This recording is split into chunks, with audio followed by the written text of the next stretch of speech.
केंद्र ने 2017 से रिसर्च इंस्टीट्यूट को मिल रहे ग्रांट पर टैक्स लगाने का प्रस्ताव दिया है। आम आदमी पार्टी के राष्ट्रीय महासचिव डॉक्टर संदीप पाठक ने आज उस प्रस्ताव की कड़ी निंदा करते हुए मोदी सरकार से इसे वापस लेने की मांग की। उन्होंने कहा है कि यह दुनिया के इतिहास में पहली बार है जब कोई सरकार रिसर्च ग्रांट पर टैक्स लगा रही है। सरकार ने सभी रिसर्च इंस्टीट्यूट को GST जमा करने के लिए कारण बताओ नोटिस दिया है। सरकार तर्क दे रही है कि रिसर्च एक सर्विस है, इसलिए इसके लिए मिले ग्रांट पर GST लगनी चाहिए, जो कि बहुत ही हास्यास्पद है।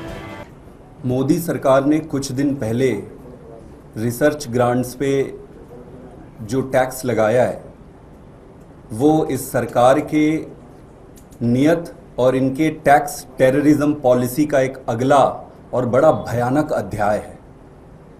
उन्होंने 2017 से रेट्रोस्पेक्टिवली रिसर्च इंस्टीट्यूशंस को जो ग्रांट्स दिए थे उन ग्रांट्स पर GST लगाने का प्रपोजल दिया है और सभी प्रीमियर इंस्टीट्यूट्स को और सारे इंस्टीट्यूट्स को एक शो कॉज नोटिस दिया है कि भाई 2017 से अभी तक आपको जितने भी रिसर्च ग्रांट मिले उसमें आपको GST पे करना पड़ेगा। लगभग 220 करोड़ के आसपास की GST का इन्होंने डिमांड किया है, जिसमें प्रीमियर इंस्टीट्यूट्स जैसे कि IIT दिल्ली भी शामिल है। ये देश ही नहीं पूरी दुनिया के इतिहास में ये पहली बार हो रहा है कि आप रिसर्च ग्रांट पर GST लगा रहे हो। सरकार का ये आर्ग्यूमेंट है कि चूंकि रिसर्च एक सर्विस है और सर्विस प्रोवाइड कर रही है इसलिए उस पर GST लगनी चाहिए। ये बहुत ही हास्यास्पद आर्ग्यूमेंट है। रिसर्च जो अनुसंधान होता है वो ह्यूमन काइंड के लिए सर्विस होता है, ह्यूमैनिटी के लिए सर्विस होता है। आने वाले अनंत काल तक जीवन काल में सभी लोगों की सेवा के लिए जरूरी होता है रिसर्च R&D ये देश को आगे भी बढ़ाता है। तो देश के विकास जिस पर आधारित है, देश का विकास जिस पर आधारित है, उस पर आप GST लगा रहे हो।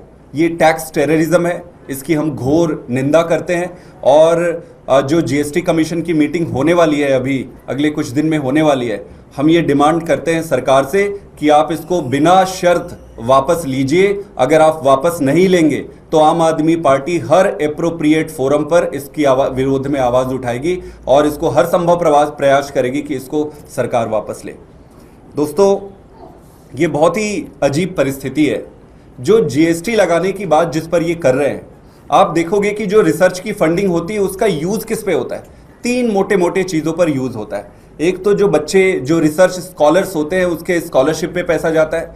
दूसरा जाता है कंज्यूमेबल पर, मतलब कि जो केमिकल्स खरीदते हैं रिसर्च के लिए कंज्यूमेबल उस पे। और तीसरा जाता है रिसर्च इक्विपमेंट्स पर। तो रिसर्च इक्विपमेंट्स खरीदते समय ऑलरेडी जब खरीदा जाता है तो उस पे टैक्स दिया जाता है। जो कंज्यूमेबल आप खरीदते हो उस पे हर कंज्यूमेबल पे ऑलरेडी टैक्स लगा होता है। अब बच जाता है जो रिसर्च स्टूडेंट्स बच्चे हैं उनके 20, 25, 50 हजार की जो स्कॉलरशिप है उस पे।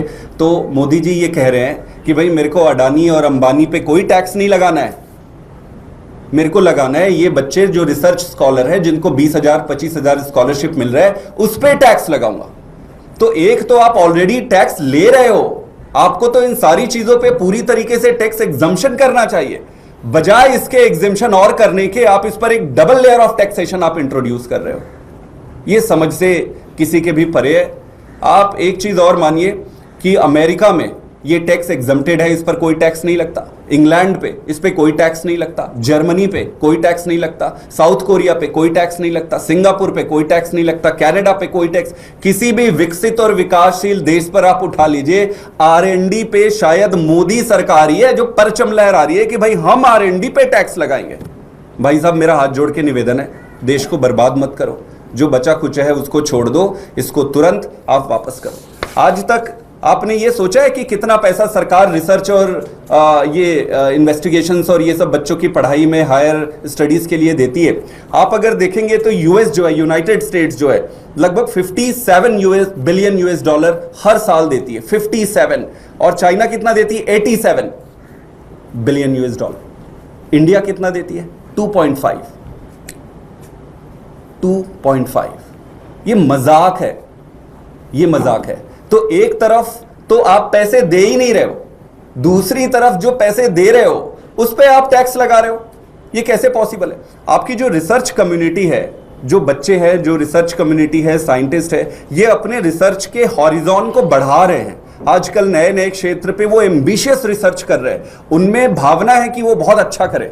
लेकिन क्या सरकार अपनी तरफ से कुछ कर रही है ये देखने वाली? क्या सरकार ने आज तक ये सोचा है कि बच्चों के लिए जो रिसर्च फैसिलिटी है, रिसर्च स्टूडेंट के लिए, क्या वो एप्रोप्रिएट है? मैं बताता हूं, मैं भी साइंटिस्ट था।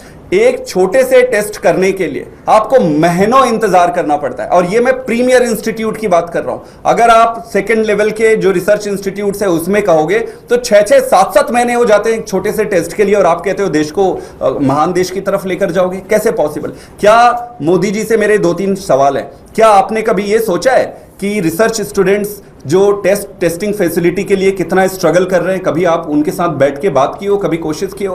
कभी आपने रिसर्च कम्युनिटी से ये पूछा है कि आपके ओवरऑल आपको और क्या फैसिलिटीज की जरूरत है? क्या आपने कभी ये सोचा है कि जो पीएचडी स्कॉलर्स जो बाहर आते हैं उनकी रोजगार की क्या व्यवस्था है? वो कहां रोजगार मिल रहा है, उनको रोजगार मिल रहा है, नहीं मिल रहा है? आपने कभी भी रिसर्च कम्युनिटी के बारे में या फिर ओवरऑल R&D के को ध्यान में रखकर कुछ भी किया ही नहीं है? आपको पता ही नहीं है, आपको आइडिया ही नहीं है। आपको बस एक ही काम करना है, डंडा चलाना है। यह है कि भाई, हाँ भाई आप आओ, आप पे इतना टैक्स लगा दो। मिडिल क्लास के जीवन को आपने टैक्स करके उसकी जीवन को आपने तबाह कर रखा है। अब मिडिल क्लास से उभरने के बाद जो थोड़ा आपको दिख रहा है, रिसर्च में दिख रहा है, इस पे दिख रहा है, एजुकेशन पे आप पहुंच रहे हैं। तो देश को बर्बाद करना बंद करिए। प्रधानमंत्री जी से मेरा निवेदन है और भारतीय जनता पार्टी से कि इन सबसे देश आगे नहीं बढ़ेगा। हाथ जोड़ के आपसे निवेदन है कि अभी जो जीएसटी काउंसिल की मीटिंग हो रही है इसमें आप विड्रॉ करिए इस प्रपोजल को। टॉप स्टोरी ब्यूरो के लिए दिल्ली से हेमंत कुमार की रिपोर्ट।